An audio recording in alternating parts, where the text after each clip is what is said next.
Brown সুগারের নেশায় rail ইঞ্জিনের যন্ত্রাংশ চুরি, ক্ষোভে ফুঁসছেন জলপাইগুড়ির বাসিন্দারা। জলপাইগুড়ি শহরে ফের ব্রাউন সুগারের দৌরাত্ম্য নিয়ে ক্ষোভে ফুঁসছেন বাসিন্দারা। অভিযোগ, নেশার টাকা জোগাড় করতে টাউন স্টেশনে দাঁড়িয়ে থাকা অচল রেল ইঞ্জিনের যন্ত্রাংশ চুরি করছে একদল যুবক।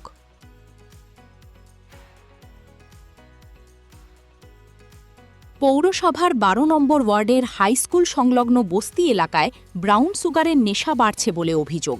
স্থানীয়দের দাবি, নেশাগ্রস্ত যুবকদের অত্যাচারে অতিষ্ঠ এলাকাবাসী, নিরাপত্তাহীনতায় ভুগছেন মহিলারাও। বাসিন্দাদের আরও অভিযোগ, রেল ইঞ্জিনের যন্ত্রাংশ চুরি করে সেই টাকায় চলছে মাদক কেনাবেচা। পুলিশের নিষ্ক্রিয়তার অভিযোগ তুলে দ্রুত কড়া পদক্ষেপের দাবি জানিয়েছেন তারা। আমরা তো মরে যাচ্ছি, আমাদের ছেলেমেয়েরা তো কিনে খায়, যারা বিক্রি করে তাদেরকে ধরো, শাস্তি দাও। তারা টাকা মোটা করতেছে। আপনারা পুলিশকে কিছু জানিয়েছেন?